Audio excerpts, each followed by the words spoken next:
ये सीख ध्यान पूर्वक सुनो।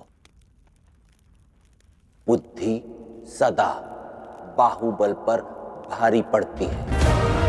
रंगभूमि में निरंतर मुझे खोजते रहना और मेरे संकेतों को भली भांति समझने का प्रयत्न करना। तुम ऐसे नहीं मानोगे। सैनिकों, क्या हुआ? इस ब्राह्मण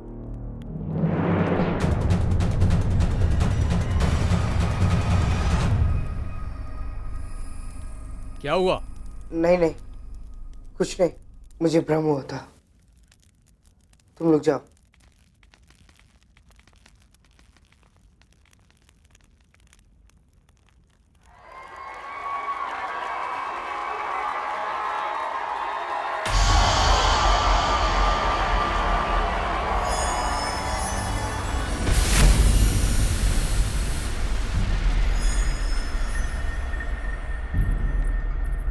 सम्राट धनानंद की, सम्राट धनानंद की, सम्राट धनानंद की, सम्राट धनानंद की, सम्राट धनानंद की, सम्राट धनानंद की, सम्राट धनानंद की।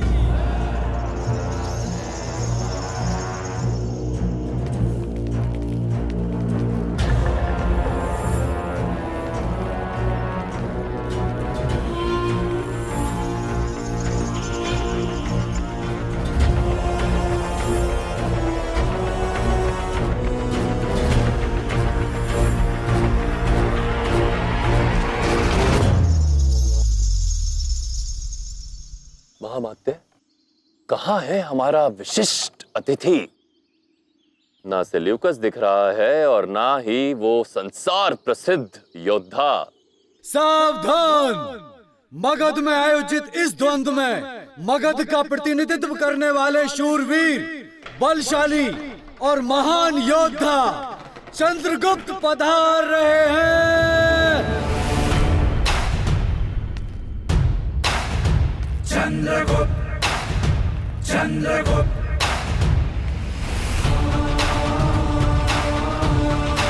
चंद्रगुप्त की, चंद्रगुप्त की, चंद्रगुप्त की।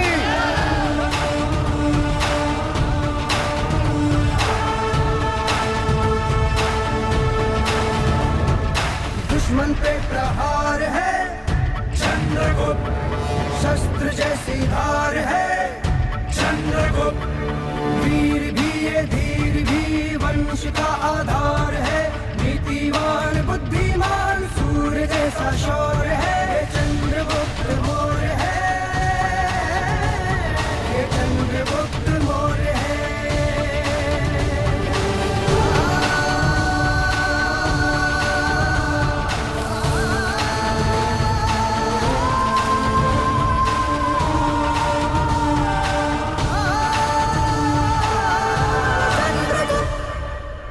सम्राट धनानंद की जय। सम्राट धनानंद की, सम्राट धनानंद की, सम्राट धनानंद की जय। सम्राट धनानंद की, सम्राट धनानंद की।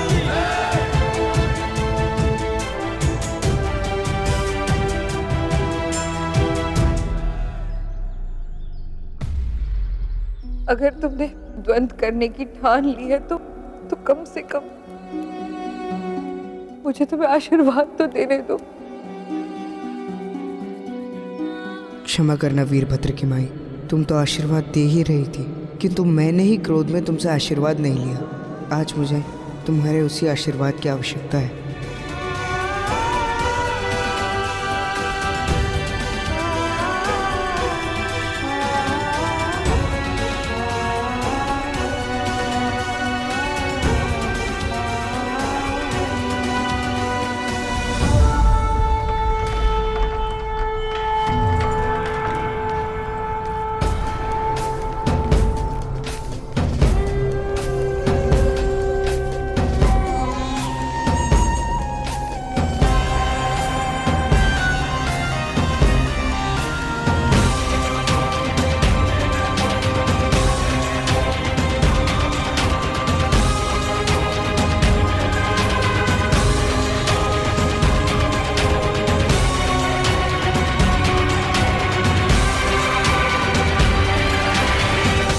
यवनराज सेल्यूकस का स्वागत है।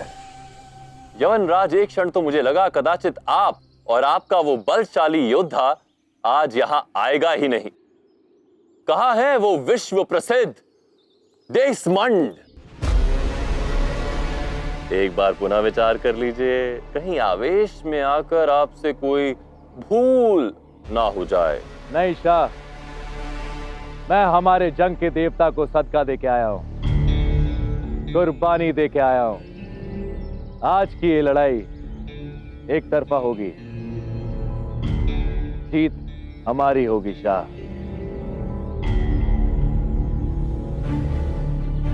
प्रतीत होता है आपके ईश्वर ने आपकी बलि को स्वीकार नहीं किया, इसीलिए आपका योद्धा कहीं देख नहीं रहा। वो नजर आने से पहले सुनाई देगा शाह।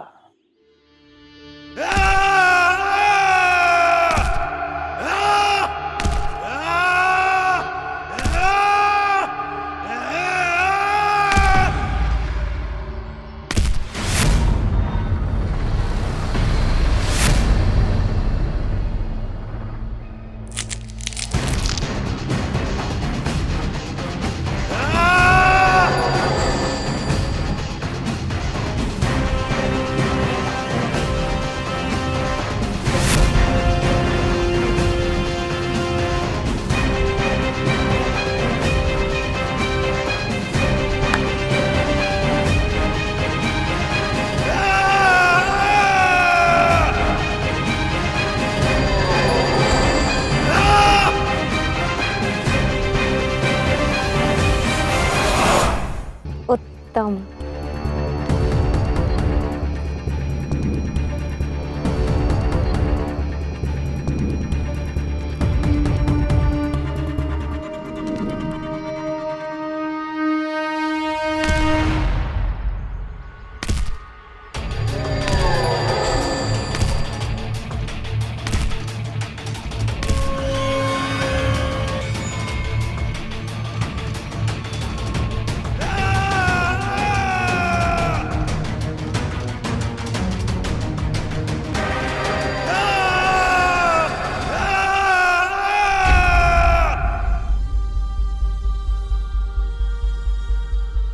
हे पीपलीवान के पूर्वजों, कृपा करो, रक्षा करो अपने वंश के अंतिम कुलदीप की।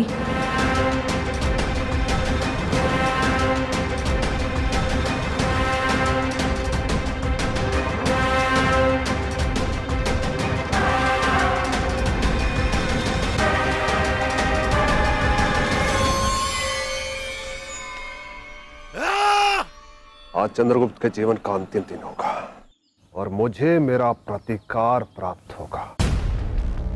इसे कहते हैं एक तीर से दो लक्ष्य साधना। देख लिया मेरा नजराना शाह, मेरे फौज का सबसे ताकतवर और खतरनाक पहलवान।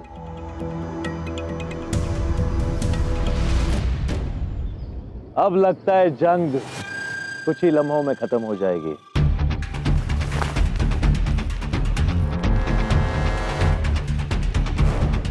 आज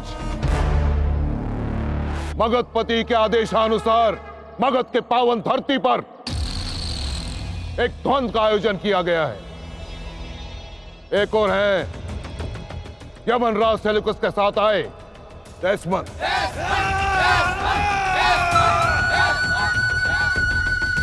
और दूसरी ओर मगध के योद्धा चंद्रगुप्त।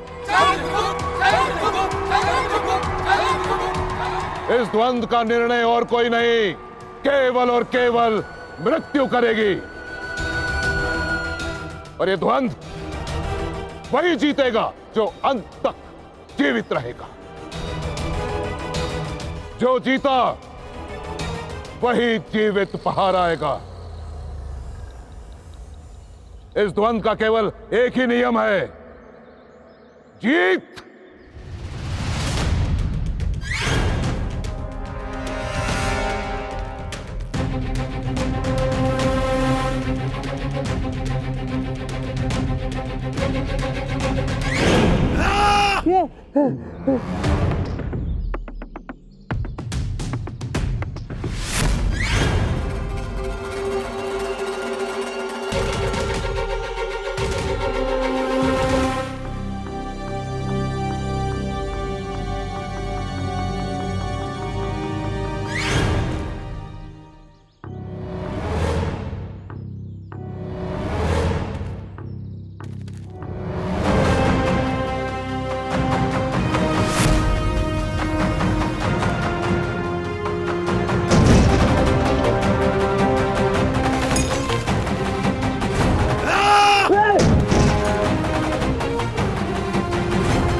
अभी भी आपको इस दास पे विश्वास है?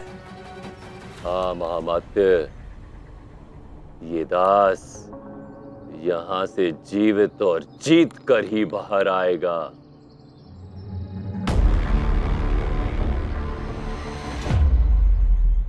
चंद्रगुप्त, मेरे निर्देशों को ध्यानपूर्वक देखो। ये युद्ध तुम और मैं मिलकर ही जीत पाएंगे।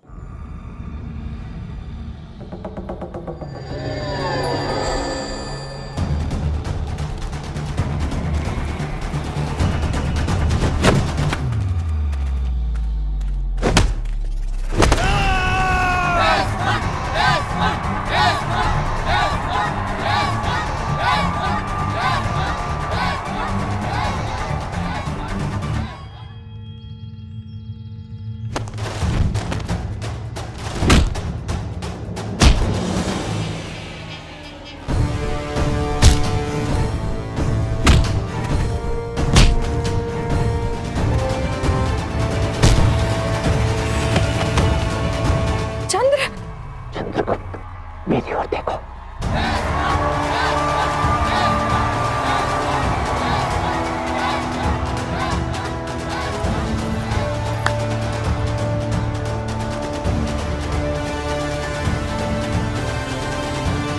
देख रही हो शिप्रा, इस अहंकारी दास को अपनी करनी के फल मिल रहे हैं। उसने मेरे साथ बदतमीजी की। ये तुच्छ दास इसी के योग्य है।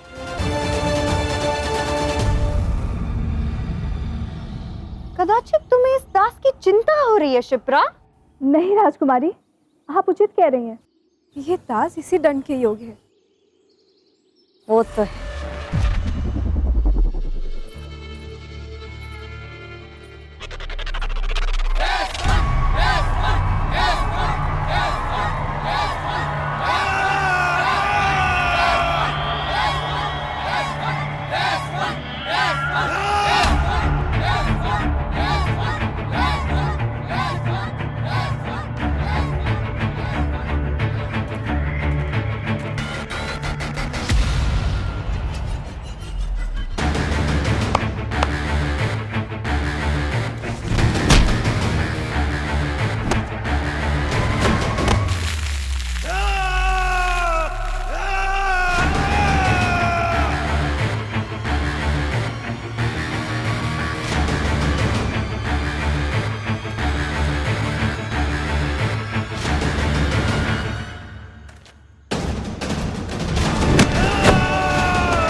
उठो चंद्रगुप्त,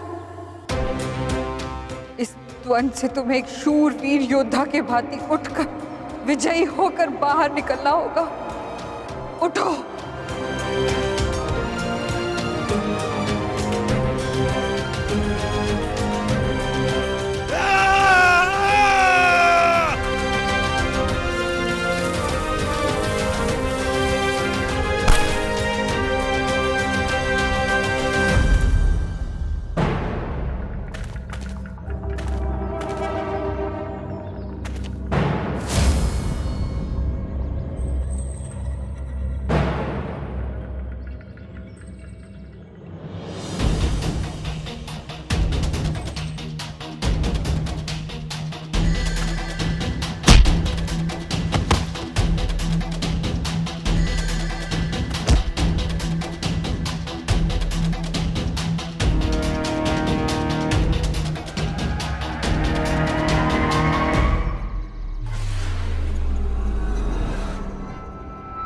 चंद्रगुप्त, मेरी ओर देखो।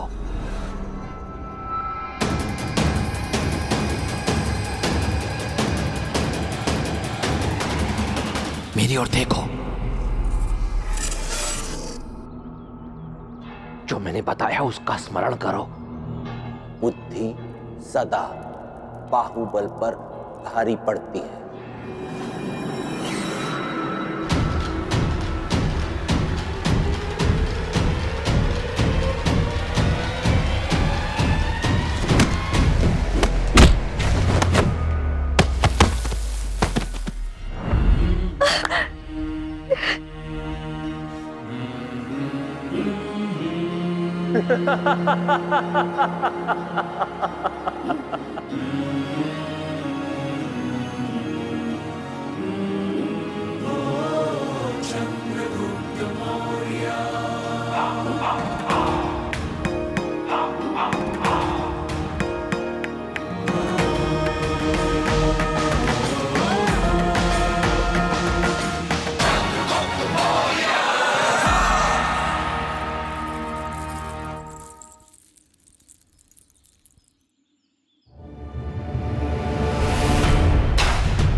चंद्रगुप्त चंद्रगुप्त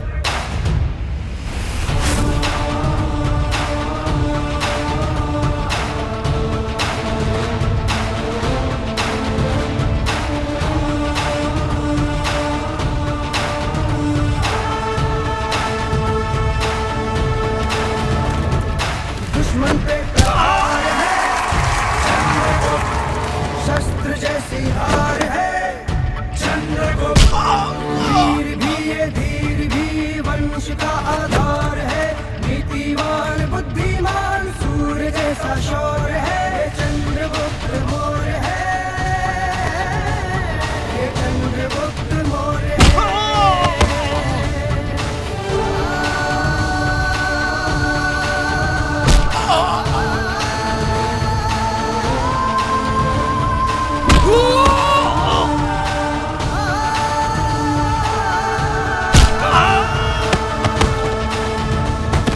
चंद्रगुप्त मौर्य चंद्रगुप्त मौर्य चंद्रगुप्त मौर्य चंद्रगुप्त मौर्य चंद्रगुप्त।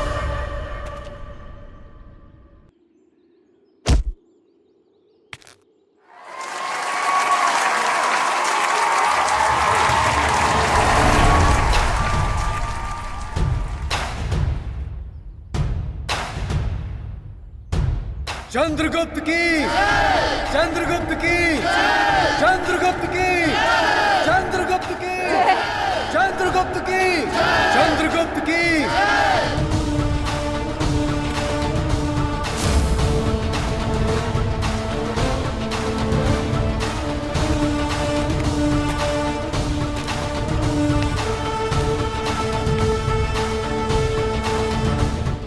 सम्राट धनानंद की जय। सम्राट धनानंद की, सम्राट धनानंद की, सम्राट धनानंद की, सम्राट धनानंद की, सम्राट धनानंद की, सम्राट धनानंद की, ये कुलशिका वाले आचार्य कहाँ गए? धनानंद की, सम्राट धनानंद की, सम्राट धनानंद की, सम्राट धनानंद की।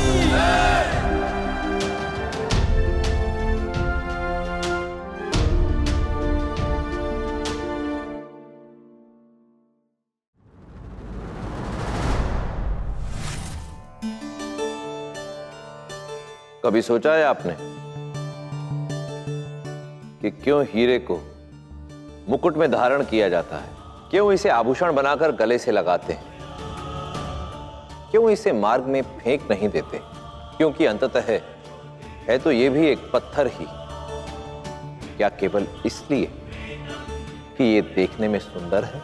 सुंदर तो फूलों की पत्तियां भी होती हैं। तो फिर इन्हें क्यों मार्ग में बिखेरा जाता है, पैरों तले रौंदा जाता है? कारण है कठोरता। यदि हीरे को पांव तले रौंदने का प्रयास भी किया तो पांव की वो दुर्दशा कर देगा कि फिर कभी पांव रखने के लिए धरा नहीं मिलेगी। इसीलिए हीरे को मान से सर पर रखा जाता है। प्रतिभाशाली व्यक्ति भी हीरे की भांति होता है। यदि सम्मान दोगे तो यश फैलाएगा और यदि अपमान किया तो घायल कर देगा। इसलिए प्रतिभाशाली व्यक्ति का कभी अपमान नहीं करना चाहिए। नीतियां मेरी, नियति आपकी।